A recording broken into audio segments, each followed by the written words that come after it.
Hola, buenas tardes, ¿cómo andan? Buenas tardes. Buenas tardes, profe.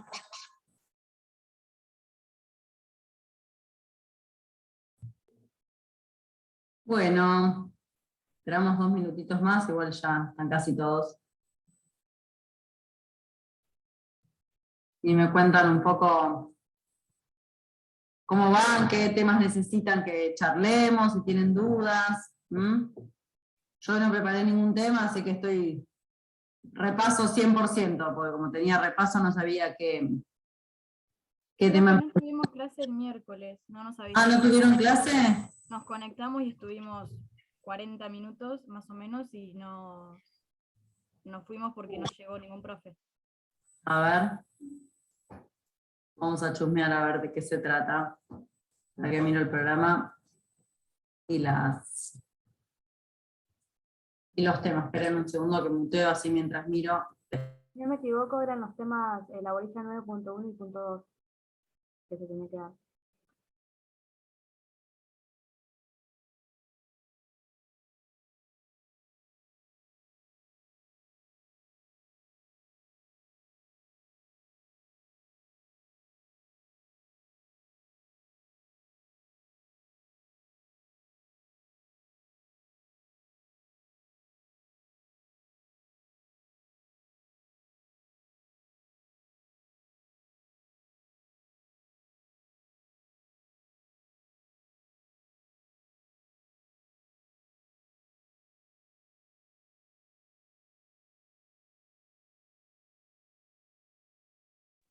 Estoy ahí preguntando en el chat de los profes a ver qué pasó, por eso estoy escribiendo así. Y ya, ahora miro de qué se trata el 9.1 y 2 y más o menos les doy un pantallazo del tema. ¿Ustedes cuándo rinden? ¿El miércoles también o no? Más adelante. 29 de octubre. Ah, claro, por eso. Ustedes van recién, bien, por la bolilla 9. Bueno, esperen un segundito que me fijo qué son y arrancamos.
Ahí estaba mirando, esperen que busco una filmina. Ah, pero no puedo compartir yo acá, así que no me deja compartir, porque tengo material para darles, pero no, para que no me estén viendo la cara 1 hora.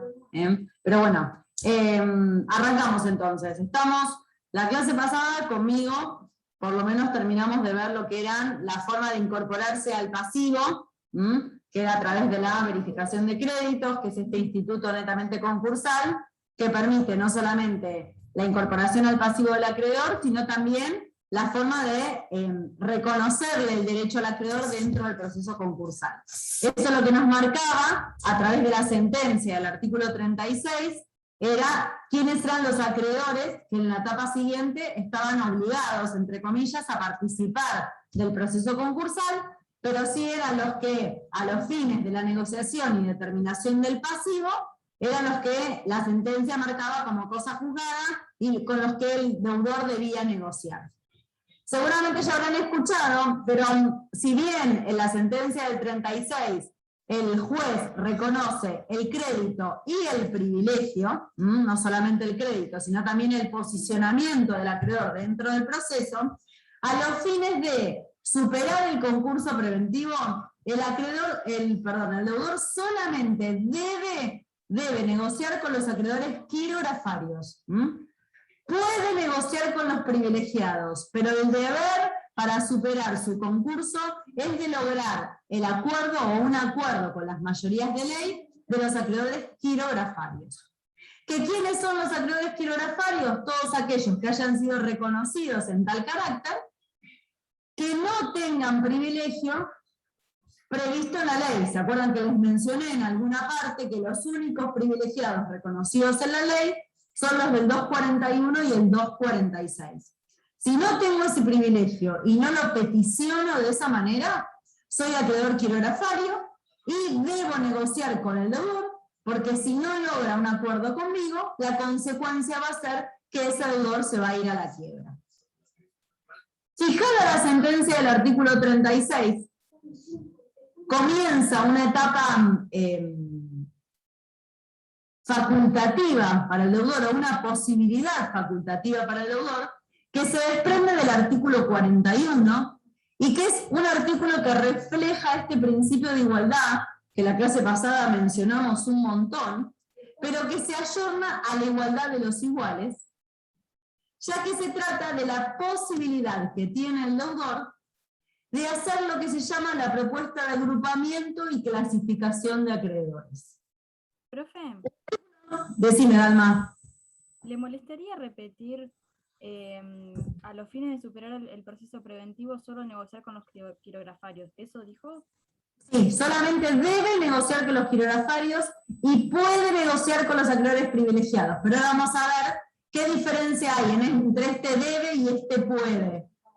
El deber de negociar, ¿qué significa? Que si no lo hace, la consecuencia en la etapa oportuna va a ser la quiebra del deudor.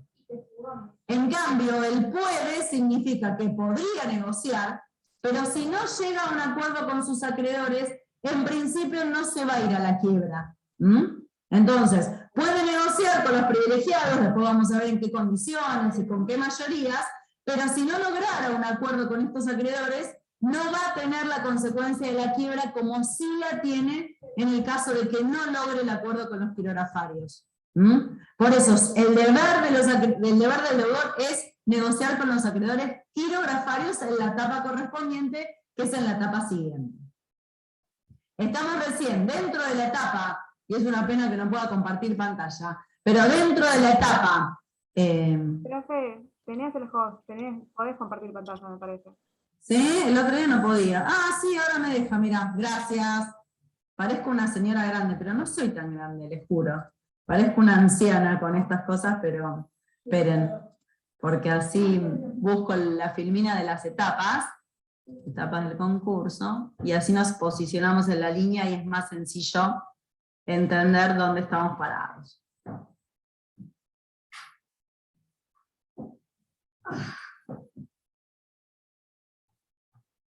Tengo una filmina que tiene las etapas. Acá, bien, es esta.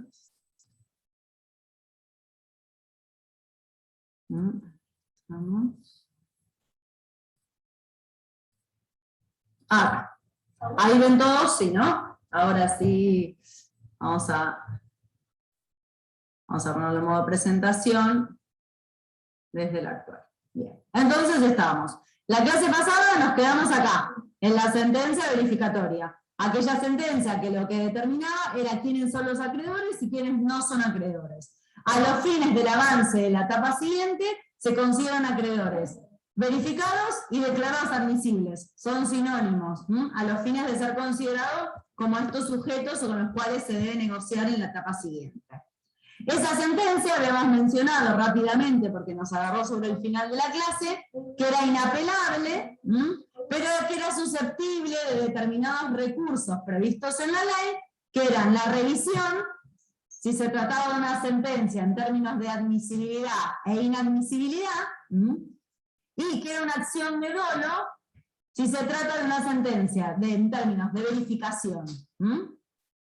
El no verificado, como es una categoría que no está expresamente prevista en la ley, la doctrina se divide. Para algunos, el no verificado es asimilable al inadmisible a los fines de ser revisionado, y para otros, el no verificado es asimilable al verificado, y la única forma de sacarlo del medio, en realidad de confirmar o de poder incluirlo en el caso contrario, es a través de la acción de dolo. ¿Bien? Entonces, estamos en esta instancia, en la instancia de la determinación de la sentencia verificatoria con la fijación de los acreedores. Se abre a partir del dictado y desde la notificación por nota de esa resolución, que ya les aviso que esta sentencia se notifica siempre por nota, martes o viernes, según el día que se haya dictado, comienza a correr un plazo que está regulado en el artículo 41, que le permite al deudor ejercer una facultad, que es la posibilidad de, a los fines de la etapa siguiente de negociación, poder armar distintos grupos o clases para tratar en forma igualitaria a los iguales. Nosotros partimos de un principio, que es el principio de igualdad, y ese principio de igualdad, supuestamente, que está resaltado en la ley concursal, obliga al deudor a tener que tratar a todos los acreedores de la misma manera.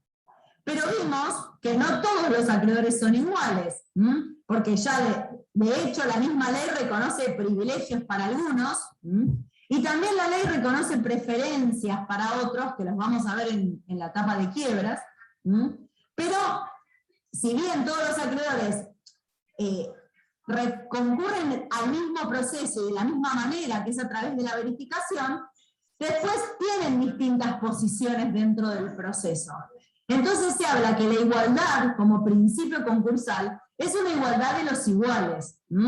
Que si hay diferencias, porque la ley lo marca, esas diferencias no violan el principio de igualdad, en la medida que se respete al grupo o clase que comparte las mismas características. Entonces, con este razonamiento de entender que el deudor puede tener, no sé, como acreedores, bancos por un lado, proveedores por el otro, acreedores laborales por el otro, el Estado por el otro lado, claramente, si bien partimos de un concepto utópico, que es que todos son iguales, sabemos de por sí que no es lo mismo negociar con un banco, que tiene obviamente una fuerza y una espalda mucho mayor, que quizás un proveedor que depende de que Silvina le baje todos los días la mercadería y que se la compren, porque si no, a él se le corta la cadena de pagos. Entonces el proveedor seguramente va a tener menos posibilidad de negociar que un banco, porque el banco de última puede aguantar hasta que el deudor le pague y el proveedor no. Frente a esta situación existe la posibilidad, y les repito, es una facultad que tiene el deudor, que puede o no ejercerla, de presentar dentro del plazo de 10 días de dictada la sentencia del artículo 36, una propuesta de agrupamiento y clasificación de acreedores. Y acá vamos a un juego un poco de palabras, pero que realmente ese juego de palabras se da como consecuencia de que la ley denomina en forma errónea a tres conceptos que no son sinónimos, pero que la ley los trata como sinónimos. A los fines de poder desentrañar a qué refiere la ley cuando habla de este instituto, que es un instituto que se incorporó con la ley 24.522, antes no existía esta posibilidad, vamos a decir que las categorías de acreedores son fijadas por la ley. Y vamos a encontrar como categorías de acreedores a los quirografarios por un lado, los privilegiados por el otro, los quirografarios laborales por el otro, y los subordinados por el otro.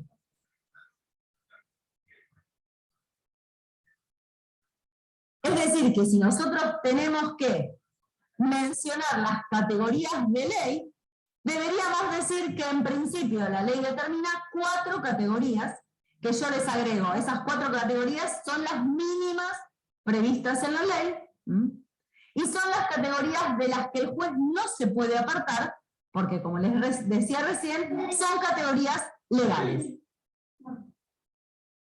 Si uno empieza a repasar un poquito nuevamente esas categorías, vemos que hay quirografarios, privilegiados, quirografarios laborales, que ahora vamos a hacer mención a ellos, y subordinados.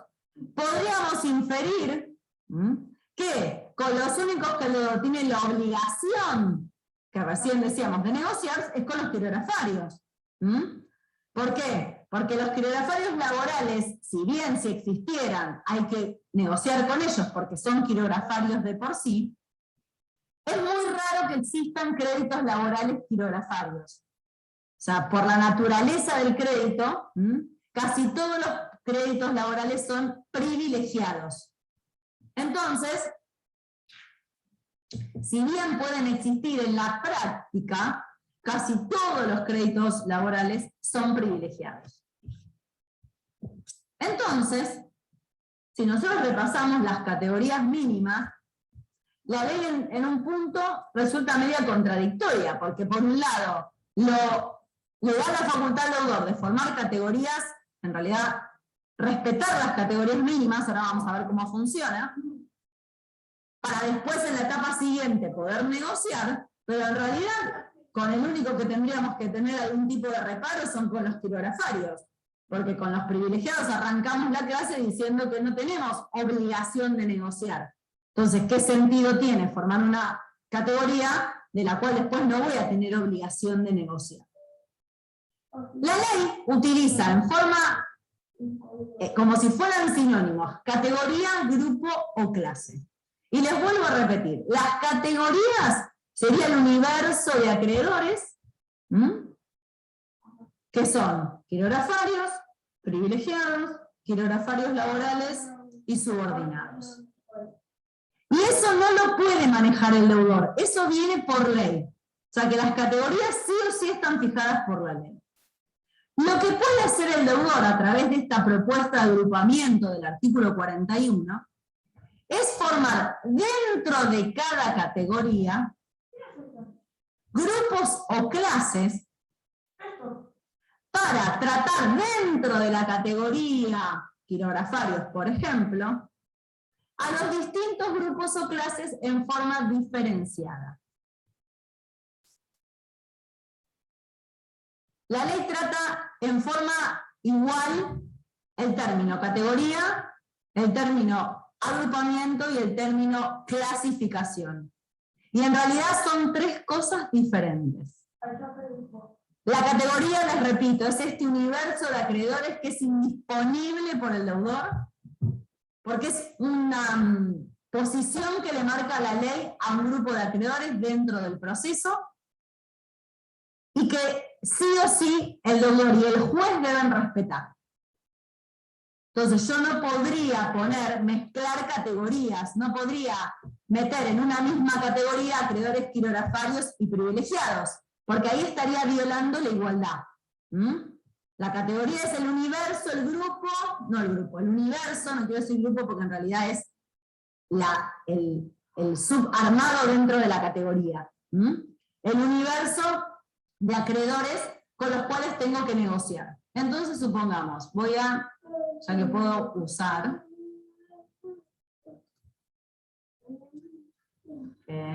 dibujar acá, ¿cómo es esto? Texto. Por acá, la pizarra donde estamos. Acá, no. ¿Cómo hago para...? Bueno, yo podía. Acá está, miren. Si yo, por ejemplo, tengo un concurso en el que tengo acreedores laborales,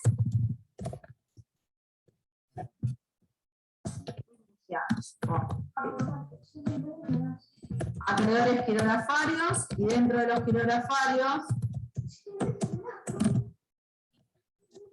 bancos, proveedores y, no sé, locadores, por decirlo. Y después tengo un privilegio, tengo una hipoteca y una prenda. Un segundo que callo a los niños porque se escuchan acá y los van a volver.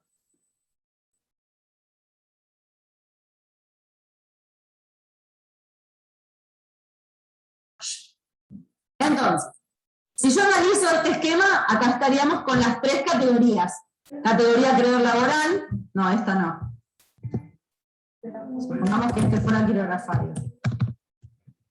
Y acá sumamos, perdón, pero así vemos bien el ejemplo.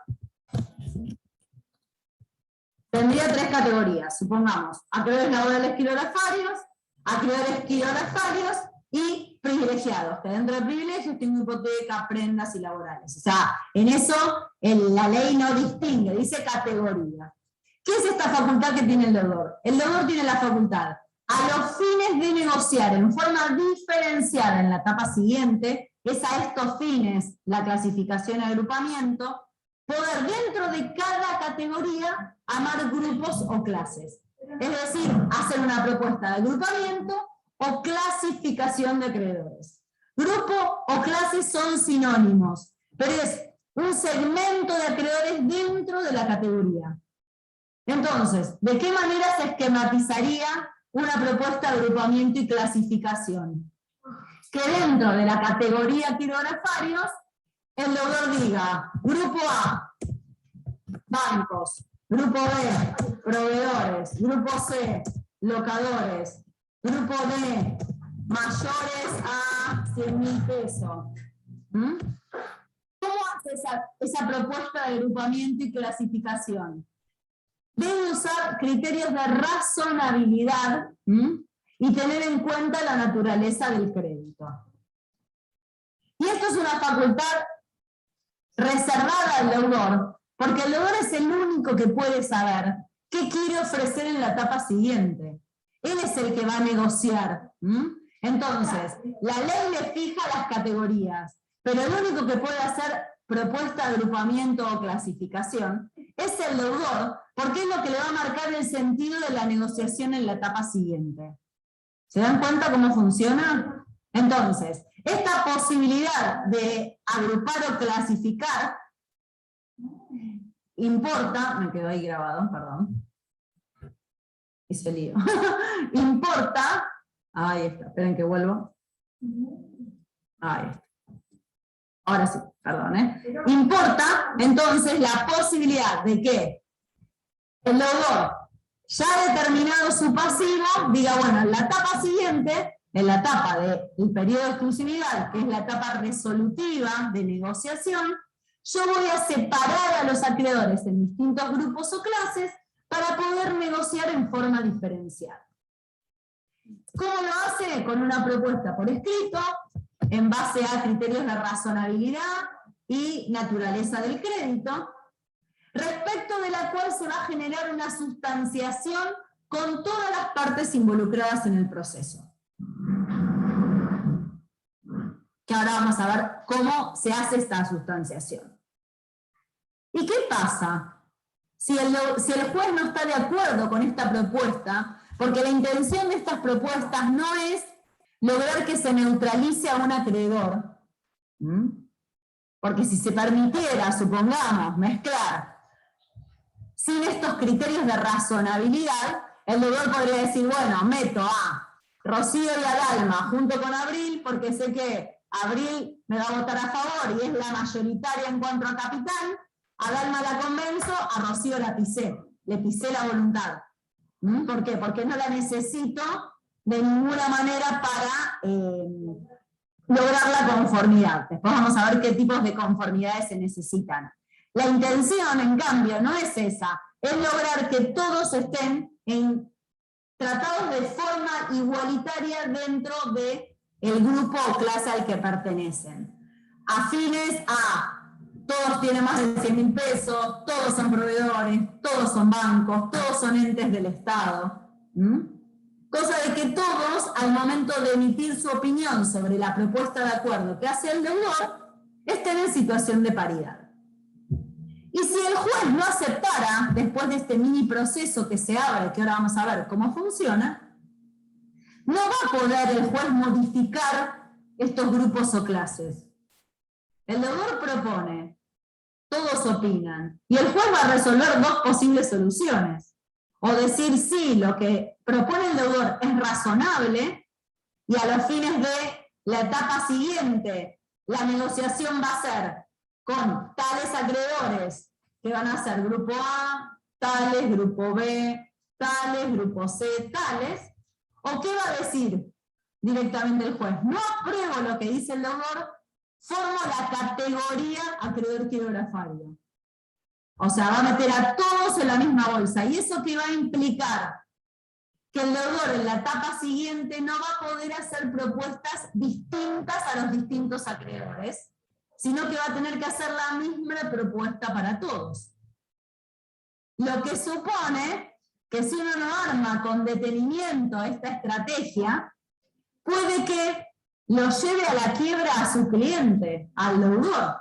¿Por qué? Porque si vos no preveés formar los grupos o clases, mínimamente si tenés al Estado, con el Estado no se puede negociar. O sea, con el Estado vos no podés ir y decirle a la MUNI, te pago el 50%, no, la MUNI te dice, mirá, te tenés que acoger a los planes de pago que yo tengo disponibles, AFIP lo mismo, ARBA lo mismo. Entonces, mínimamente, si yo tengo en la sentencia verificatoria acreedores quirografarios que pertenecen al Estado, los voy a tener que armar un grupo aparte para ellos poder ofrecerles específicamente acogerme a la moratoria. Y al resto de última, los meto en una bolsa y negocio, les ofrezco el 50%, plazo, la entrega de un bien, lo que yo quiera. Pero no voy a poder tratar, por más que todos sean quirografarios, forman parte de la misma categoría, no los voy a poder tratar igual porque no son iguales en cuanto a la naturaleza del crédito, en cuanto al funcionamiento de la estructura. ¿Se dan cuenta a qué fines es este instituto? Es una facultad del deudor. Si el deudor no presenta la propuesta de agrupamiento, el concurso sigue. No le van a decretar la quiebra, no pasa nada. Pero no va a poder, en la etapa siguiente, hacer propuestas diferenciadas porque va a tener que tratar a toda la categoría de acreedores quirografarios de la misma manera. En cambio, si presenta esta propuesta, va a poder agrupar a los acreedores dentro de la categoría, en distintos grupos o clases, siguiendo parámetros de razonabilidad. El deudor presenta propuesta de agrupamiento y clasificación. El juez o aprueba la propuesta o categoriza las categorías mínimas. El juez nunca forma grupos o clases. El juez lo que hace es, si rechaza lo que propone el deudor, categoriza a los acreedores. Es un término, es un juego terminológico, pero en realidad no es lo mismo decir categoría que decir grupo o clase. Las categorías son de ley, perdón que sea redundante, pero siempre trae confusión este tema. Las categorías son de ley, y frente a ausencia de propuesta o rechazo de la propuesta, es el juez el que debe fijar las categorías mínimas. Y el deudor presenta una propuesta que todos van a opinar, y esa propuesta será aprobada o desaprobada. Si se desaprueba, se forma la categoría mínima. ¿Hasta ahí vamos? Esa propuesta de agrupamiento y clasificación se presenta entonces, una vez dictada la sentencia verificatoria, 10 días hábiles, y se comienza, arranca un mini proceso, que si ven ahí, está Rocío, la única que veo que está ahí mirando, pero si ves ahí, Rocío, la línea, a partir de este momento, del artículo 41, y hasta el 42, que pareciera un solo artículo, bueno, en el medio va a darse todo un mini proceso tendiente a la determinación de si esta propuesta es aprobada o no. ¿Cómo se hace eso? El deudor presenta la propuesta de agrupamiento y clasificación. Desde el informe individual, que era antes, ¿se acuerdan? La opinión que daba el síndico antes a la sentencia del 36. El síndico tiene 20 días para presentar lo que se llama el informe general. Que si ustedes ven en la línea, esos 20 días son 10 hasta el 36 y 10 más desde el 36. No, son 30 días, perdón. Son informe individual, 10 días para el 36, los 10 días del 41 y los 10 días del informe general. O sea que entre el informe individual y el general hay 30 días. Entonces, se dicta la sentencia del 36. 10 días para presentar la propuesta de agrupamiento y acto seguido vendrá procesalmente la presentación del informe general que presenta el síndico. Ese informe general, cuyo contenido está en el artículo 39, es una especie de resumen de toda la historia del deudor. Entonces ustedes después miren el contenido, los incisos que contiene ese artículo, van a ver que es un resumen desde quién es el deudor, qué hizo para llegar a estar en cesación de pagos, cuándo se manifestó su cesación de pagos, quiénes son los socios, qué tipo de actos realizó en los últimos años para determinar si el día de mañana pueden ser cuestionados, cómo se compone su activo, cómo se compone su pasivo, y además el síndico opina, dentro de ese informe general, si la propuesta de agrupamiento y clasificación que presentó el deudor es razonable. O sea, dentro del informe general hay un inciso que determina que el síndico va a opinar sobre la razonabilidad o no de esta propuesta que hace el deudor. Entonces tenemos una primera opinión que es la que da el síndico. El síndico dice, bueno, me parece razonable o me parece totalmente improcedente porque mezcla a distintos acreedores que claramente van a verse licuados en la etapa siguiente. Ese informe general se pone a la vista y puede ser susceptible de observaciones por no solamente el deudor, sino por cualquiera de los acreedores verificados y declarados admisibles. Y ese informe general, que si bien esas observaciones no se sustancian, sino que es solo info que se agrega al expediente, no es nada que se genere una incidencia o prueba, sino que solamente datos que se aportan. Cuando uno observa el informe general, puede indirectamente observar cualquiera de sus puntos. Entonces, cualquier acreedor podría, a través de las observaciones, cuestionar el dictamen del síndico referido a la propuesta de agrupamiento y clasificación. O sea, si yo cuestiono el informe general, donde el síndico dijo que sí, era razonable la propuesta del deudor, y yo considero que no, por lo que sea, estoy indirectamente opinando sobre la propuesta de agrupamiento y clasificación. Bien, entonces ya tenemos a una segunda opinión. La del síndico cuando presenta el informe, la de cualquier acreedor cuando observa el informe.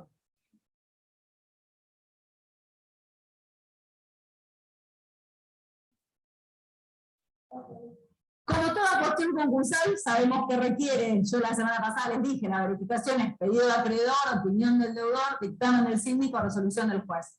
Ese mismo razonamiento lo tenemos que mantener en todos los institutos del derecho concursal. sea, siempre responden a la misma lógica. Uno pide, o opina el deudor, o opina el acreedor, siempre opina el síndico y resuelve el juez. ¿Cómo resuelve el juez esta situación o este planteo que hizo el deudor? A través de la sentencia que continúa en la línea que debe dictar el juez dentro del plazo de 10 días, que es la sentencia del artículo 42, que es la sentencia de categorización. La sentencia de categorización del artículo 42 en realidad resuelve 3 cuestiones. Por un lado, en la sentencia se va a aprobar o no la propuesta de agrupamiento y clasificación que presentó el deudor por facultad del artículo 41. Y les vuelvo a repetir, es una facultad que tiene el deudor. Que si no la ejerce, igualmente el informe general se va a presentar e igualmente se van a presentar observaciones. Pero obviamente en el informe general el síndico dirá, el deudor no hizo uso de la propuesta de agrupamiento y clasificación. Pero sí es inevitable el dictado de esta sentencia del artículo 42, porque como les dije antes, resuelve 3 cuestiones.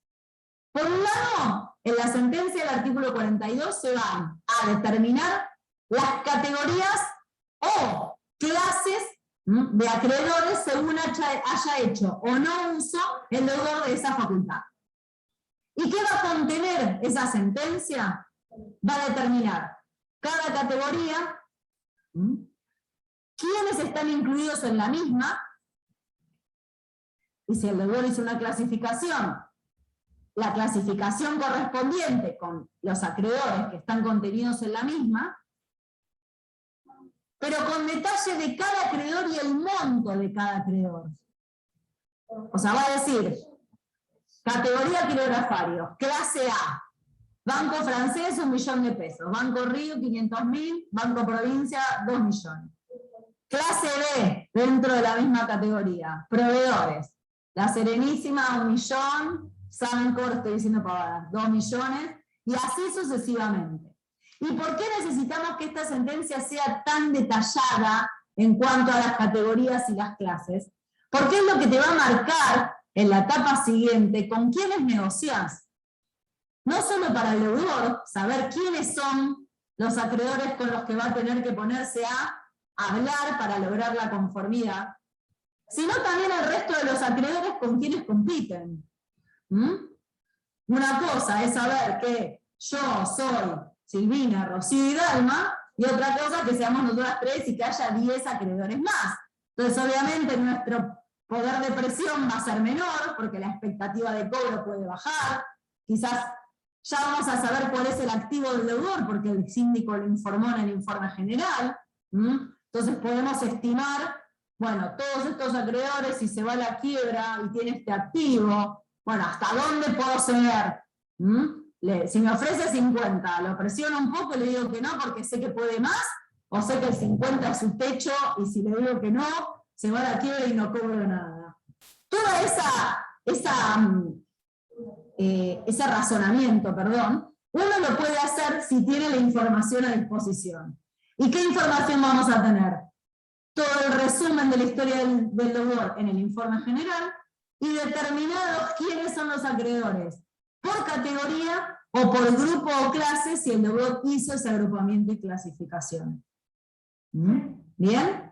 Pero no solamente el juez en esa sentencia va a determinar la aprobación o no del agrupamiento o la fijación de las categorías, y les vuelvo a repetir porque siempre es pregunta de examen. El juez, si no aprueba la clasificación, categoriza. El juez nunca agrupa o clasifica.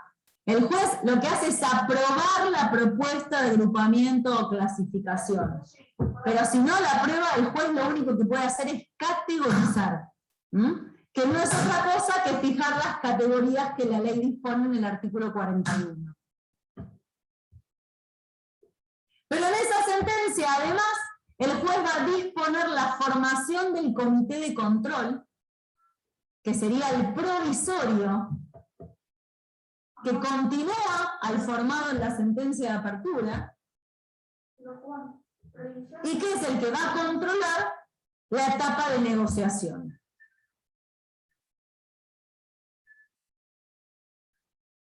Que este comité va a estar formado por el acreedor de mayor monto de cada grupo o clase,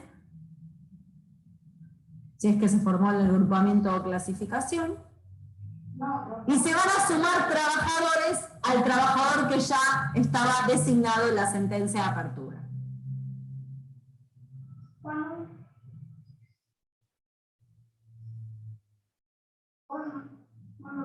Pero además, en esta sentencia de categorización, que ya les digo que es inapelable, no se puede apelar esta sentencia, lo que ya les digo que en esta sentencia, y esta es la parte importante, es el dictado de esta sentencia marca el inicio del periodo de exclusividad. Y a tal punto, por más que no haya propuesta de agrupamiento y clasificación, el artículo 43 determina que el periodo de exclusividad comienza desde que se notifica Ministerio de Ley la sentencia del artículo 42. Entonces, si no hay sentencia del 42, cualquier periodo de exclusividad que esté corriendo va a ser nulo, porque el plazo debe indefectiblemente contarse desde que se notifica Ministerio de Ley la sentencia del artículo 42. Y el periodo de exclusividad es tan importante que el mismo nombre lo indica, es el periodo en el cual exclusivamente el deudor puede negociar con sus acreedores. Y es la primera oportunidad dentro del proceso de concurso en el que si el deudor fracasa en alguna de las obligaciones que la ley le impone, se va a ir a la quiebra. En las dos primeras etapas que venimos viendo, tanto la instructoria preconcursal como la instructoria concursal, si el deudor omite algún paso, no se va a la quiebra. Le darán un nuevo plazo, perderá la posibilidad de hacer propuestas de agrupamiento y clasificación. Si no impugna o observa, bueno, el acreedor no fue cuestionado y puede salir la sentencia del 36 como verificado. Si no mete la revisión, bueno, el acreedor quedó adentro. Pero en ninguna de todas las cosas que venimos viendo, la consecuencia más grave que vimos es que si no publica edicto se lo tiene por resistido, supongamos, ¿no? O que no presente los libros o no pague los gastos de correspondencia. Pero nunca que se va a la quiebra, por nada que incumpla. El periodo de exclusividad, o sea, el acceso a la tercera etapa, que es la etapa resolutiva y que comienza a partir de que se notifica la ley la sentencia de categorización, el acceso a esa tercera etapa, que es la resolutoria de la litis concursal, es la primera etapa en la que vemos que frente a determinados supuestos el deudor puede irse a la quiebra. Entonces, por eso es tan importante que la sentencia del 42 se dicte aunque no haya propuesta de agrupamiento y clasificación, porque va a ser el puntapié inicial de la etapa siguiente. Entonces, sentencia del 36 me dice quiénes son acreedores admisibles y verificados. A esos, si pretendo en la etapa siguiente tratarlos en forma diferenciada, no distinta, diferenciada, porque la igualdad es como un parámetro para todos. Lo que pasa es que me permite tratar a los iguales de la misma manera, pero respetando las diferencias. Por eso hablo de diferenciación y no de desigualdad. Tengo la posibilidad como deudor de hacer propuesta de agrupamiento y clasificación. Esa propuesta la tengo que hacer por escrito, plazo de 10 días, con criterios de razonabilidad y naturaleza del crédito. Presentada la propuesta, el síndico va a opinar sobre esa propuesta en el informe general, dentro de otros puntos que tiene que opinar, y que el informe general, el artículo 39, fija el contenido mínimo. Si el síndico quiere informar de más cosas, lo puede hacer, pero no puede informar menos que lo que prevé el 39. O sea, como que el 39 es los puntos mínimos. Si quiere opinar de más cosas, bienvenido sea, porque esto es información que aporta el expediente. Ese informe puede ser observado, esas observaciones van a sumar información para todo este panorama, que le permiten al juez después dictar la sentencia de categorización. que la fijamos o la dividimos en 3 partes. La aprobación o no de la propuesta del deudor, que implica si desaprueba, fija las categorías mínimas. La conformación del comité de control, en los casos que el comité se conforme, que sabemos que está reservado en principio a grandes concursos, nada más. Y la fijación del periodo de exclusividad, que es el acceso a la tercera etapa, la etapa resolutoria o resolutiva, que coincide en la ley con el periodo de exclusividad y con los artículos siguientes. ¿Hasta ahí vamos? Esta sentencia es inapelable, pero el no dictado de esta sentencia marca la nulidad del proceso, porque les repito, el plazo del periodo de exclusividad está regulado en la ley, y el puntapié inicial es la notificación Ministerio de Ley de la sentencia de categorización. ¿Qué pasa? Muchas veces en la práctica, al no presentar la propuesta de agrupamiento, el síndico presenta el informe general, se presentan las observaciones y el expediente queda en el limbo. Y queda, y queda, y queda. Y obviamente, abogado del deudor, supongamos yo, no digo nada, porque cuanto más se postergue, ¿qué estoy ganando? Que los intereses los tengo suspendidos, tengo los juicios suspendidos por el fuero de atracción, entonces no tengo urgencia en acelerar el proceso. Aparte se supone que es el juez, el director del proceso, el responsable del cumplimiento de los plazos. Entonces el juez debería, de oficio, decir, habiéndose presentado el informe general y las observaciones, dicto la sentencia de categorización, porque nadie dijo nada, fijo las categorías mínimas, y determino que el periodo de exclusividad comienza a partir de hoy hasta el vencimiento que está estipulado en la ley. ¿Hasta ahí vamos? Bien. Entonces, tenemos que el proceso lo dividimos en 3 etapas, así como 3 etapas procedimentales, porque después abren varias opciones. La etapa instructoria preconcursal, que va desde la presentación de la demanda de concurso hasta la primera publicación de dictos, más o menos entre el 11 al 27 y 28. La instructoria concursal, que es lo que coincide la ley con el periodo informativo, donde yo logro toda la información del deudor. Y cuando me refiero a toda es activo y pasivo. Todo lo que es el activo como prenda común de los acreedores, por la universalidad, artículo 1, y por la responsabilidad patrimonial, y el pasivo que se determina con la sentencia de verificación. Esa etapa se caracteriza por ser una etapa en la que ya el deudor no tiene libre disponibilidad, porque para salir del proceso tiene que desistir con conformidad. En cambio, en la primera etapa es la única posibilidad en la que el deudor puede irse desistiendo en forma unilateral, y va desde el 27 al 42. Y la tercera etapa, que es en la que nos metemos ahora, que es la etapa resolutiva o resolutoria, que es la que coincide en la ley con lo que es el periodo de exclusividad, que si bien acá está mencionada del 43 al 58, en realidad el periodo de exclusividad o la etapa resolutiva se va a dar entre el 43 y el 46, porque a partir del vencimiento del periodo de exclusividad, nos despliegan un montón de opciones o variantes según la posición o la actitud que tenga el deudor frente a este proceso. Vamos a ver si tengo acá en esta la resolutiva, y si no, busco otra. Acá estamos. Después, ¿esta de Firmino la tienen?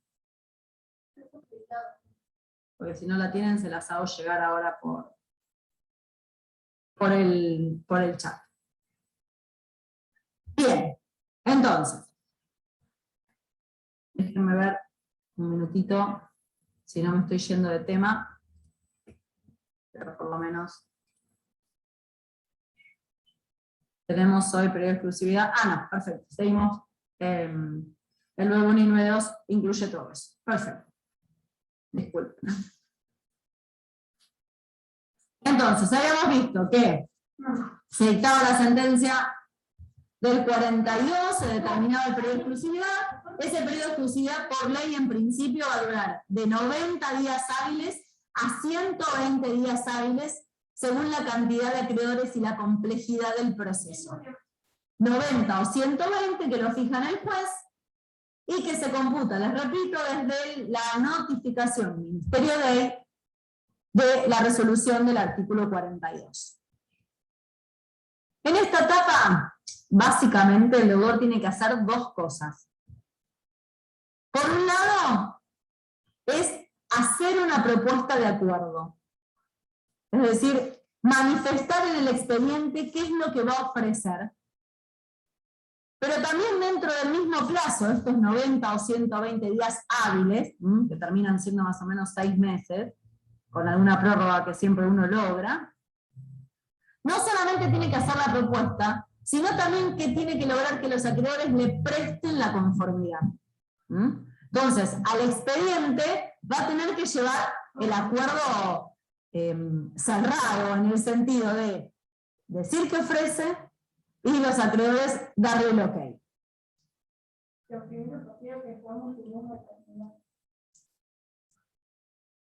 Vamos con la primera pata, ¿qué es lo que ofrece?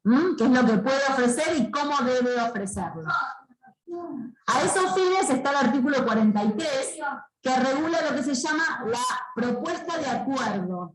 Lo que vimos antes fue la propuesta de agrupamiento y clasificación de acreedores. Son dos institutos diferentes. Profe, Perdón. una consulta. Decime, Dalma. ¿En qué artículo dice los 120 días? 43. 90 prorrogable por 30, dice. Ah, claro, no, tiene razón. Sí, no te va a decir 120. 90 y una prórroga de 30. Entonces, dentro del periodo de exclusividad dijimos que el deudor tenía que hacer dos cosas: hacer la propuesta y lograr las conformidades. Ahora nos vamos a posicionar dentro del lugar del deudor. Acá está. Sí, más o menos. No está tan detallado. Yo tengo otro Power que está recontra detallado, así que después lo busco, para hacérselo llegar. Esa propuesta, en general, todo lo que es la etapa de negociación, transcurre en forma extrajudicial. O sea, si nosotros tenemos que traducir al castellano, que es del periodo de exclusividad, es llamar por teléfono y empezar a convencer a los acreedores de que te den el ok a lo que vos estás ofreciendo. Obviamente todo eso es un trabajo previo de estudio de campo, por así decirlo, ir tanteando a ver qué es lo que qué es lo que te pueden llegar a conformar. Y con ese espíritu, con esa intención, es que, si ustedes leen el artículo 43, van a ver que la propuesta debe hacerse pública, es decir, hay que presentarla en el expediente como plazo máximo hasta 20 días hábiles antes de que venza el periodo de exclusividad. Es decir que, si empezamos de atrás para adelante, tengo hasta el día 70 del periodo de exclusividad para presentar por escrito la propuesta de acuerdo. ¿Y por qué me dan hasta ese plazo? Por esto que les digo, porque se supone que antes uno empieza a llamar, y decir, che, Dalma, mira, si te ofrezco el 80% en 5 cuotas, ¿me lo vas a aceptar? No, mira, quiero el 70%. Entonces empezás como a hacer un análisis de campo. Bueno, casi todos me pueden llegar a conformar que yo ofrezca el 60% en 2 años, por decirles. Entonces, yo tengo obligación, y ahora vamos a ver por qué digo obligación, de presentar la propuesta en el expediente, hacerla pública, en el expediente hasta 20 días antes del vencimiento del periodo de exclusividad, y si no lo hago, es la primer causal de quiebra. Entonces yo puedo estar pensando lo que quiera, pero el día 70 como máximo, o 100, si mi periodo es mucho mayor, tengo que presentar en el expediente una propuesta de acuerdo. Es decir, bueno, yo voy a ofrecer, ¿qué voy a ofrecer? Y el que voy a ofrecer está mencionado en forma enunciativa en el artículo 43. El artículo 43 dice que el deudor puede hacer las propuestas de acuerdo en lo que considere, en la medida que los acreedores se lo aprueben. O sea, que yo puedo pensar en un negocio, en general se ofrece quita y espera, ¿no? En general se ofrece como se mezcla, bueno, te descuento tanto y me das plazo, o no te descuento nada y me das más plazo. En general les quito espera, pero en realidad si ustedes leen el artículo 43, da hasta la opción de formar sociedades con los acreedores, entregarles bienes, armar fideicomiso. Y eso depende en realidad de la inventiva del abogado y de la estrategia comercial que uno desarrolle junto con su cliente para ver qué es lo más conveniente para que ese sujeto pueda salir adelante. Y según el tipo de acreedores que tenés, por eso es tan importante la sentencia de 36 y es tan importante el agrupamiento y clasificación. Porque el agrupamiento y clasificación mal armado, después vamos a ver que al momento de las votaciones, una mala estrategia de armado de los grupos y clases lo lleva a la quiebra del deudor. Si yo cometo el error de formar grupos o clases y me quedé que Dalma quedó sola en un grupo, voy a necesitar que Dalma me dé el ok, porque si no por Dalma sola me voy a ir a la quiebra. Pero todo el resto me prestó conformidad, no importa, porque si armaste grupos o clases, el cálculo de las conformidades se da de tal manera que si Dalma no te da el ok, te vas a la quiebra. Pero eso lo vamos a ver en 2 minutitos. Entonces, la primera pata, dijimos que eran 2 patas, el deudor ofrece y además tiene que traer las conformidades de los acreedores. ¿Cómo ofrece el deudor? El deudor debe ofrecer por escrito, debe hacer pública esta propuesta hasta 20 días hábiles antes del vencimiento del periodo de exclusividad. En cuanto al contenido, puede ser el que él considere, en todas las variantes del artículo 43, siempre que lo que ofrezca no dependa de la exclusiva voluntad del deudor. Supongamos, yo les voy a pagar con un cuadro que yo voy a pintar. Entonces no tengo forma. Entonces ustedes no tienen manera de hacerme cumplir, porque obviamente eso depende de mi exclusiva voluntad. Otra cosa es que yo les pague con un cuadro que tengo y que vendo, es distinto. Pero si yo no quiero pintar, o me muero, no lo voy a poder pintar, o me enfermo y no lo voy a poder pintar, estoy poniendo la voluntad en un acto que depende exclusivamente de mi voluntad, valga la redundancia, y eso no se puede aceptar. Además, esa propuesta de acuerdo debe ser igual para todos los acreedores iguales. Lo que sí se pueden ofrecer son opciones.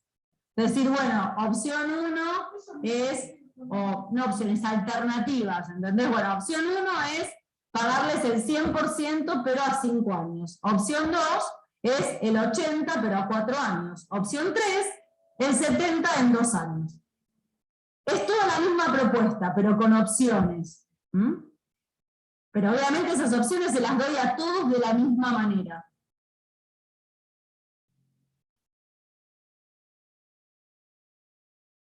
Entonces. Sí. Una pregunta. Entonces, cuando yo hago la propuesta, básicamente tengo que hacer la propuesta a todos mis acreedores por igual, porque tienen que ser iguales las propuestas. No, depende si hiciste la clasificación y agrupamiento. Si vos no hiciste la clasificación y agrupamiento y tenés todos los quirografarios, a todos los quirografarios le tenés que ofrecer lo mismo. Entonces, si vos tuvieras en una categoría a la MUNI, a bancos y a los proveedores, a todos le tenés que ofrecer lo mismo. El pago, supongamos, del 100 en 3 años, el 80 en 2 años, o al revés, el 100 en 3 años, el 80 en 2 años, el 70 en 1 año. Si vos hiciste grupos o clases, Abril, le decís, bueno, municipalidad, a vos te ofrezco acogerme al plan de regularización. Bancos, a ustedes les ofrezco pagarles el 50% en 1 año. Proveedores, a ustedes les pago el 100% al año de homologado. Ahí estoy, pero a todos los proveedores lo mismo, a todos los bancos lo mismo, a todos los entes del Estado lo mismo. Ah, o sea que la finalidad de agrupar es justamente eso, que yo después termine como arreglando o negociando particularmente con cada grupo. Claro, que eso es la seducción del grupo o clase. El poder decir, bueno, según el tipo de acreedor de que se trate, que si bien son todos quirografarios y es toda la misma categoría, obviamente son diferentes. Por eso les hablo no de desigualdad, sino de diferenciación. La igualdad es como un parámetro normal igual para todos, valga la redundancia. Pero el ser diferentes está claro en esto, no es lo mismo ser proveedor que ser tenedor de un cheque, que ser banco, que ser AFIP, que ser ARBA, no es lo mismo. Todos sabemos que no es lo mismo. Entonces, si bien la igualdad es el principio que rige el derecho concursal, no podemos desatender que hay diferentes tipos de acreedores. Entonces, desde ahí se permite esta posibilidad, en la medida que hayas ejercido esta facultad con anterioridad. Si no la ejerciste, sonaste. Y es muy probable que si no la ejerciste, mínimamente teniendo la MUNI, ARBA, AFIP, te vayas a la quiebra. Porque AFIP, ARBA, la MUNI, obras sanitarias no tienen forma de darte la conformidad a algo que no sean los manualcitos internos que ellos ya tienen pautados.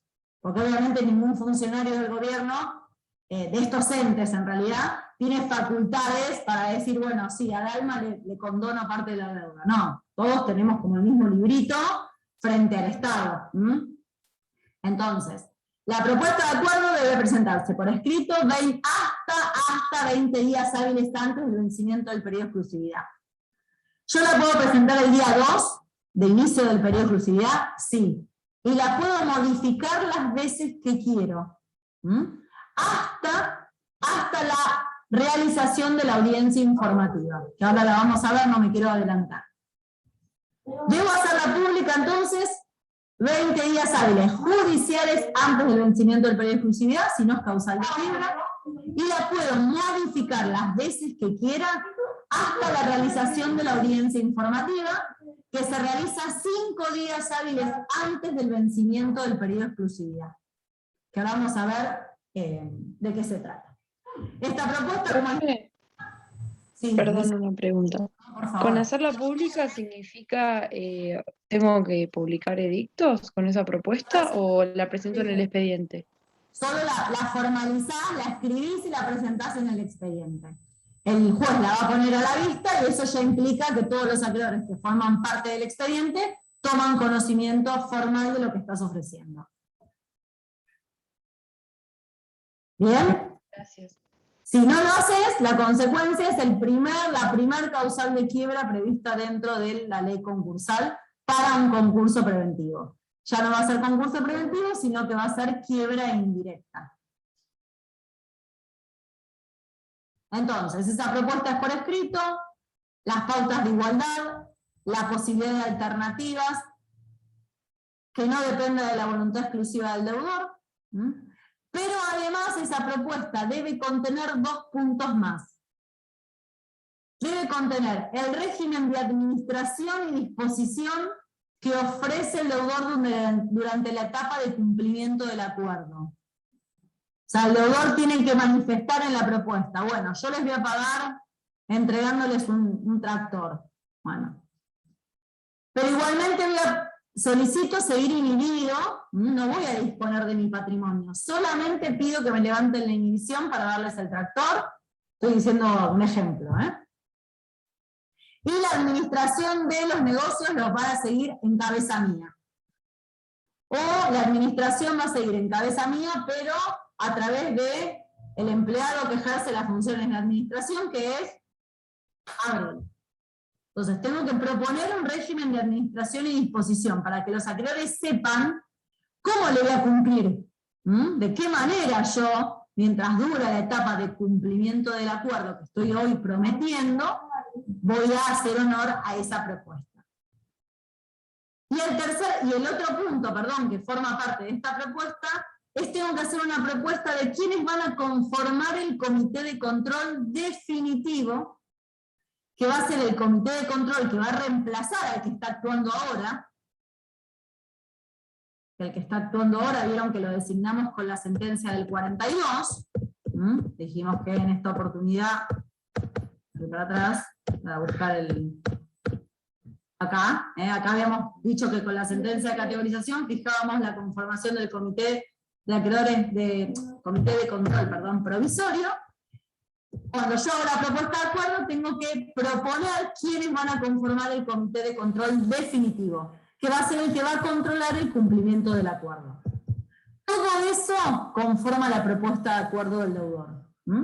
¿Qué es propuesta de acuerdo? Lo que vimos antes es propuesta de agrupamiento y clasificación. Son dos cosas distintas. Profe, disculpe. Dime. La propuesta del régimen de administración y disposición, ¿podría decirse que es una especie de caución que él presta? No. Porque ¿La cumple tiene alguna consecuencia? No, la realidad es que si él no cumple con el régimen de administración y disposición, va a ser una causal de incumplimiento del acuerdo. O sea, por eso es parte del contenido del acuerdo. Cuando el juez se lo apruebe, va a aprobar todo. Si después se advierte que el deudor dejó de administrar o vendió cosas sin autorización judicial, directamente eso será motivo de quiebra, porque está incumpliendo el acuerdo. Entonces, esta propuesta que hace el deudor, que como les mencionaba antes, se presenta hasta 20 días hábiles judiciales antes del vencimiento del periodo de exclusividad, puede ser modificada. Esas modificaciones pueden ser en mejoramientos o empeoramientos. O sea, uno cuando modifica la propuesta no tiene obligación de mejorarla, porque puede que se haya dado cuenta que no va a poder cumplirla, y yo quizás ofrecí el pago del 100 y me doy cuenta que no voy a llegar a pagar el 100, y puedo modificarla al 80. No estoy obligado, y siempre los números y todo que tiro son ejemplificativos. Lo puedo modificar como quiero, para mejor o para peor, no tengo obligación de mejorarla. Pero sí, la última oportunidad que tengo para modificar la propuesta es la audiencia informativa. Esta audiencia informativa se celebra 5 días, se puede celebrar 5 días hábiles antes del vencimiento del periodo de exclusividad. Y digo se puede por dos cosas. Porque puede que el deudor ya antes de esa fecha haya logrado las conformidades, que es esta segunda pata que vamos a ver ahora, y ya el periodo de exclusividad terminó.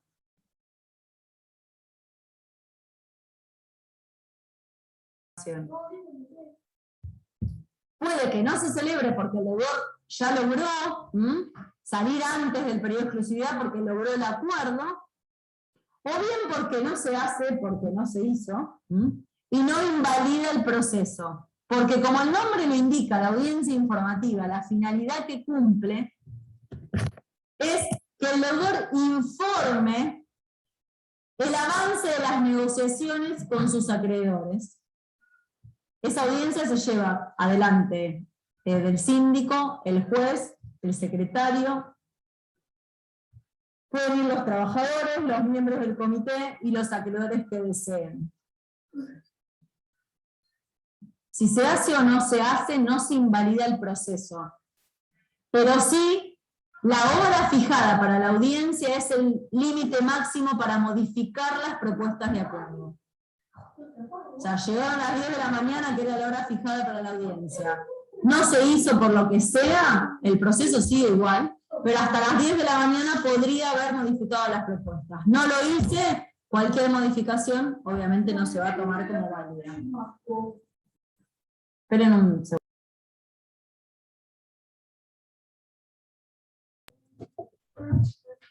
Disculpen. Esa audiencia, ¿cuál es la finalidad? En general, y se les digo honestamente, en la práctica, uno esa audiencia aprovecha para ir cuando quizás le faltan 2 o 3 conformidades y le va a llorar un poquito al juez para que les dé unos días más. Che, no le decís al juez, señor juez, mire, tengo estas conformidades, para reunir las mayorías me falta esta. Bueno, me da 5 días más. O sea, la intención un poco de la audiencia informativa es contar cómo van las negociaciones. Piensen que estamos a 5 días hábiles de que termine el periodo, y que si no logré las conformidades, me voy a ir a la quiebra, en principio, salvo algunas otras variantes que pueden darse. Entonces, la audiencia informativa en sí es la oportunidad que tiene el deudor para ir presencialmente, o por vía digital hoy en día, y contarle al juez cómo va y qué te falta como para lograr unos días más. Pero si se hace o no se hace, les repito, no invalida el proceso, y no quita ni pone nada porque no es una audiencia en la que se resuelva nada, sino que solamente se da información. Vimos entonces la primera parte, que hace el deudor. Hace la propuesta, pero el deudor no solamente debía hacer la propuesta, sino que tenía que lograr que esa propuesta sea aprobada por sus acreedores. En principio, como les dije cuando empezamos la clase, solamente los acreedores quirografarios. Solamente debe negociar con los acreedores quirografarios, que son aquellos que fueron reconocidos en la sentencia del 36 con ese carácter. Pero esos acreedores quirografarios, ¿qué van a tener que hacer? Esos acreedores quirografarios van a tener que prestar una conformidad que tiene ciertas formalidades para que sea válida, y que además esa conformidad tiene que estar emitida por una mayoría de acreedores prevista en la ley. A mí me gusta, vieron, esquematizar e ir separando los temas para que después no se mezclen. Entonces, el deudor debe, en esta etapa de 90 o 120 días, debe hacer la propuesta, pero además lograr que se la conformen, y todo eso tiene que estar cumplimentado antes de que venza el periodo de exclusividad. Ya el deudor vimos cómo hace la propuesta, los acreedores ahora le tienen que aprobar la propuesta. Esa aprobación también debe ser por escrito. Tiene que tener firma certificada por escribano o ante el juzgado. Esa conformidad debe ser no solamente presto conformidad, sino que debe ser una conformidad con transcripción del acuerdo que estás aprobando. Para que no haya duda, o sea, uno cuando presta una conformidad en un concurso no tiene que decir presto la conformidad a la opción 1, no. Presto la conformidad a la opción 1, que es la siguiente, y tengo que tipear textual lo que me ofreció el deudor en el expediente. ¿Vieron cuando le hizo pública, que presentó el escrito que decía Abril? Bueno, tengo que copiar la parte pertinente que yo considero que va a ser lo que yo apruebo, y va a tener que constar en esta conformidad que presento. En mi carácter de acreedor quirografario del concurso de Abril Guidoni, vengo a prestar expresa conformidad a la siguiente propuesta: el pago del 100% en 5 años. El régimen de administración de esta manera y la conformación del comité de esta manera. O sea, tiene que ser una conformidad expresa, extendida por cada acreedor, con firma certificada y o ratificada ante el propio juzgado.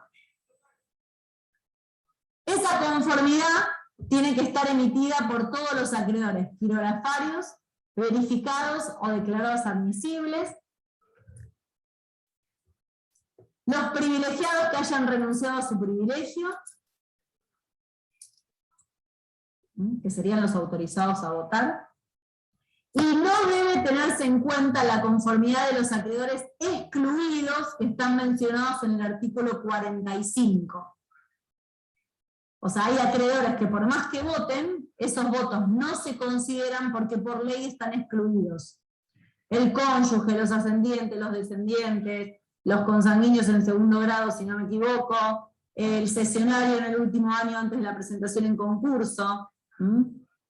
Les agrego el acreedor hostil. El acreedor hostil es aquel acreedor que tuvo un antecedente de guerra constante con el deudor, entonces se supone que entre ellos no hay ningún tipo de objetividad.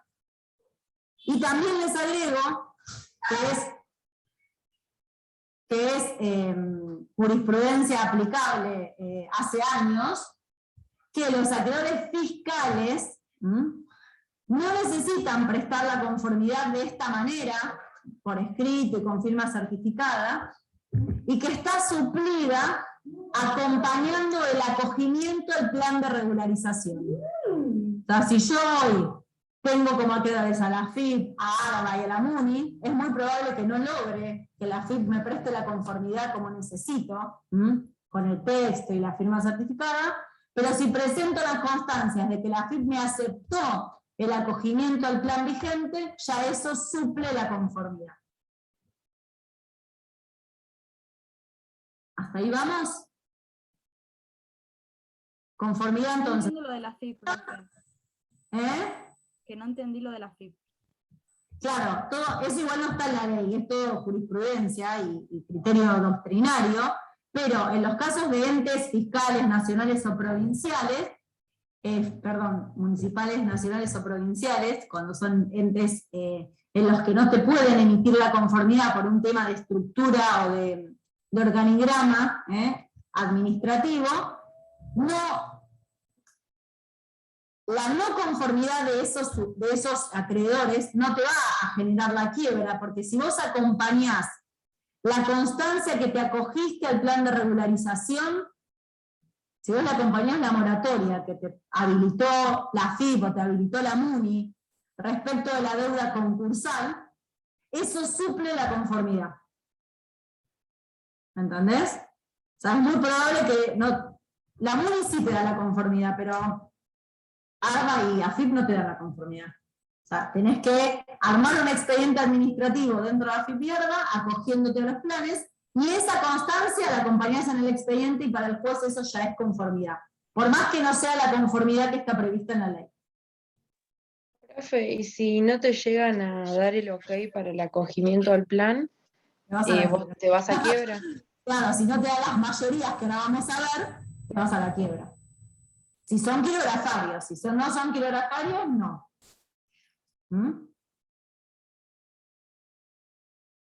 Otro requisito que tienen que tener las conformidades de los acreedores, a los fines del periodo de exclusividad, es que tiene que ser de fecha posterior a la última modificación que hizo el deudor de las propuestas. Como el deudor dijimos que podía ir modificándolas, podía decir, bueno, ofrezco esto y después lo cambio, quizás en el medio yo le di la conformidad, y el deudor después me la cambió. Por ley, en principio, la conformidad del deudor, la conformidad del acreedor, perdón, debe tener fecha posterior a la última modificación del deudor. Hay un criterio jurisprudencial que salió acá de Mar del Plata en el concurso de Supermercados Toledo, que se determinó que si la modificación del deudor implica una mejora en la propuesta hecha a los acreedores, quien dio el ok por el menos se supone que da el ok por el más. En este caso, en Supermercados Toledo particularmente tenía muchos acreedores y tuvo que mejorar la propuesta y volver a dar la ronda y lograr otra vez el papelito de todos, no iban a poder. Entonces plantearon esto, que si ya habían prestado la conformidad para cobrar 30, si yo les ofrezco 40 es obvio que me lo van a aceptar. Y en ese caso se consideró, salió una jurisprudencia que se aplica en muchos otros juzgados de Mar del Plata, que si la propuesta supone mejora, la conformidad que ya dio el acreedor sería válida, aunque es de fecha anterior. No sé si fui clara en la explicación. Esto es un criterio jurisprudencial, la ley no dice eso, dice que debe ser de fecha posterior a la última modificación. Profe, una pregunta. ¿La conformidad, tanto la propuesta como la conformidad se da dentro de esos 90 o 120 días, no? Vos tenés que no solamente decir qué ofrecer, sino que salir a buscar todos los papelitos de todos los acreedores y todo eso presentarlo dentro del plazo, que es un plazo que el juez dice, bueno, te doy hasta el 10 de noviembre como plazo para el periodo de exclusividad. Y la audiencia informativa se hace el 20 de octubre, por decirlo así. O sea que los acreedores me tienen que remitir, si yo fuera la deudora, a mí esa conformidad y yo presentarla. O ellos directamente, ¿cómo es? En general uno lo que hace como deudor es vos la pedís y la agregás vos. No confías en que el acreedor la presente. Si Claro, está bien.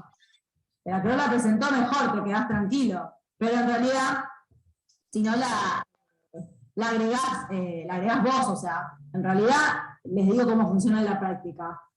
Vos vas al acreedor, le decís, bueno, yo te voy a ofrecer en el expediente, y después vamos a entender la clase la semana que viene, cuando veamos todo lo que es homologación, vamos a entender por qué se hace esto. Pero decís, bueno, yo en el expediente voy a ofrecer que te pago el 40, pero en realidad te voy a dar el 100. Te doy un 60 por afuera, y vos me prestás la conformidad de pagarte ese 40 en 5 años. Entonces, el recibo de estos 60 o de lo que yo te dé por afuera es la conformidad a lo que estoy ofreciendo en el expediente. Me das el papelito de la conformidad, lo presento en el expediente y vos te quedás liberado, porque yo te doy ahora en general nadie, y perdón que esto queda grabado, pero es así lamentablemente, en general casi ningún acreedor, vamos a ser justos con la realidad, casi ningún acreedor te presta la conformidad sin un adelanto, que sería como un aseguro, bueno, te pago algo y después te pago el resto en el acuerdo. Casi ninguno. Los bancos sí, porque obviamente no puedes hacer pagos anticipados, pero en general si no, te dan la conformidad contra el haber recibido algo. Esta conformidad, y para ya ir cerrando, que hoy no me di cuenta, ya son casi las 8, para que el deudor pueda superar su situación concursal, debe reunir esta conformidad de los acreedores quirografarios que representen una doble mayoría. La doble mayoría también está prevista en el artículo 45, y es mayoría de personas y mayoría de capital. Mayoría de personas es mitad más 1. Supongamos, somos 10, necesito que 6 me den el ok. Ahora vamos a ver cómo se computa. Pero ese mitad más 1, esa mayoría de personas, debe representar las 2/3 partes del capital quirografario. Hola. Entonces, ¿cómo es esto? Acá, ¿no? No. Acá pizarra, miren, más fácil. Acá, texto. Supongamos tengo 10 acreedores, equivale, vamos a hacer números redondos porque somos todos, esperen que voy a sacar el WhatsApp web porque si no van a ver mi WhatsApp o no. Acreedores son 10 acreedores que supongamos son 100.000 pesos. ¿Bien?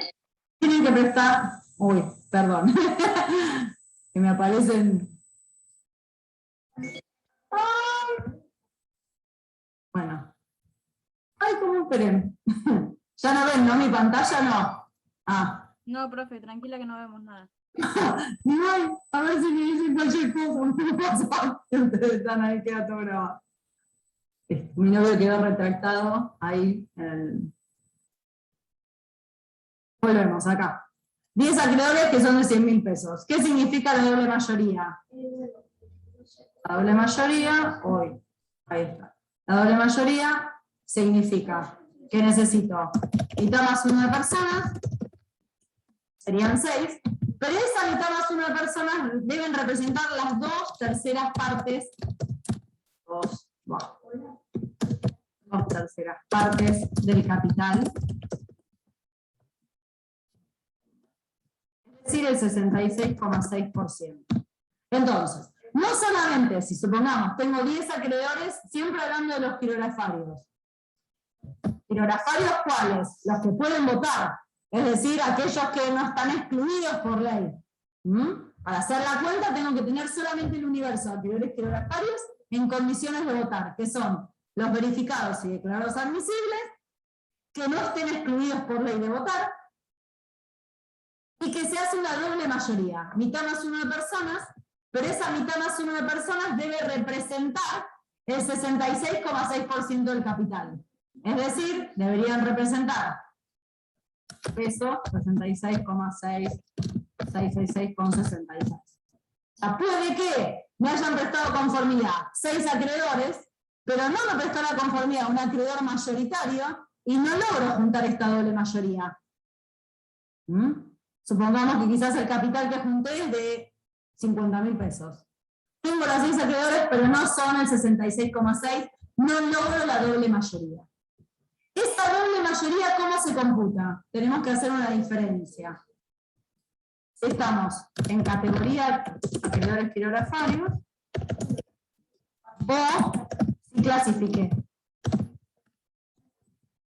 Si es en la categoría, ¿qué hago? Meto todo el universo de acreedores, supongamos los 10, y ahí hago la cuenta. Mitad más 1, o sea, el 51%, que representa el 66,6%. Nada, 10, sumo el capital, digo, estos que me prestan la conformidad representan el 66,6 de este 100, tengo la doble mayoría. Si hay clasificación o agrupamiento, es decir, hice estos grupos o clases, esta cuenta de mitad más 1, que representa el 66,6, tiene que ser en cada grupo o clase. O sea que esta cuantita la tengo que hacer en cada universito que armé del gran universo que son los acreedores quirografarios.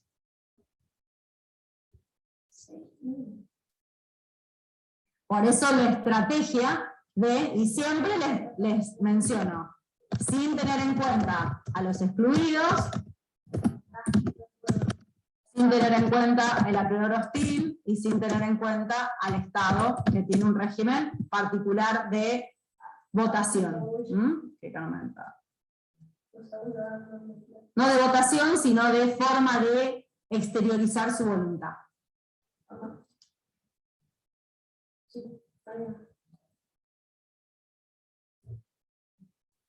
Entonces, en cada grupo clase, un poco contestando lo que decía Abril, tengo un grupo clase a la MUNI y a la AFIP de ARBA, logré acogerme al régimen de AFIP, pero no de ARBA y ni de la MUNI.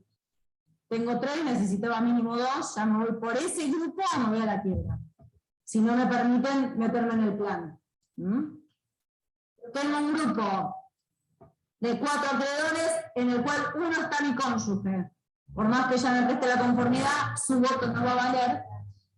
Si tengo 4 y ya hay una que no cuenta, necesito sí o sí para hacer mi tema 1 a los 3 que me voten, y que esos 3 representen el 66,6. ¿Me van siguiendo? Sí, profe. Los quirografarios. Con los privilegiados, y ya con esto terminamos, así no se les hace tan eterna la clase, con los privilegiados puedo negociar, y la mayoría que requiero, si negocio con ellos, es, si son privilegiados generales, necesito reunir la doble mayoría que estamos viendo ahora. Mitad de personas que represente las 2/3 partes del capital. Y si tengo acreedores privilegiados especiales, que son los mencionados en el artículo 241, voy a necesitar unanimidad de acreedores. Por eso, con los privilegiados, en principio uno trata de no negociar, porque te atás, si tenés algún especial, te atás a que si no te dice que sí, obviamente ese acuerdo va a fracasar. Que en principio ese acuerdo, salvo un supuesto que vamos a ver la clase que viene, no genera la quiebra del deudor. O sea, no negociar con los privilegiados o negociar y fracasar con los privilegiados no es en principio causal de quiebra. Pero si negocio necesito estas mayorías. Privilegio general, la doble mayoría, privilegio especial, unanimidad.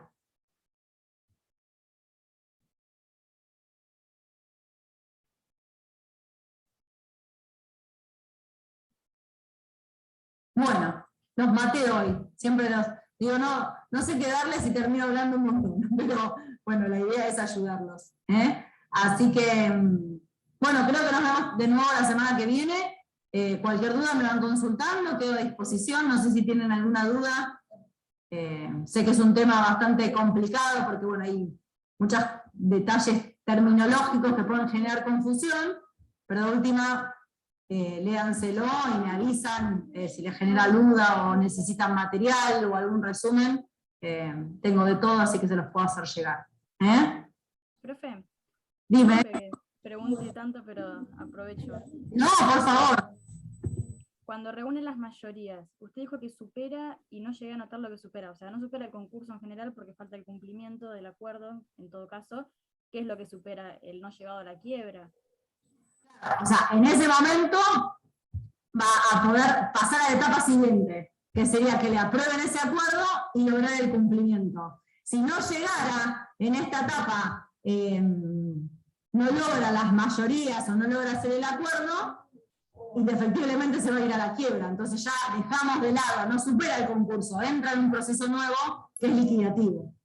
O están las opciones del Crandon Power o del salvataje, que son opciones que se abren que después las vamos a ver cuando veamos vencimiento del periodo de exclusividad, distintas alternativas. Pero la primera, que sería la que uno pretende cuando se presenta un concurso, es que llega el vencimiento del periodo de exclusividad y hayas logrado las dos patas. El acuerdo, que haya sido un acuerdo bien hecho en el sentido de que esté el contenido, las formalidades, que no viole la igualdad, y que los acreedores te la hayan conformado con la formalidad de la conformidad, con la firma certificada o el acogimiento al plan y con las mayorías de ley. ¿Bien?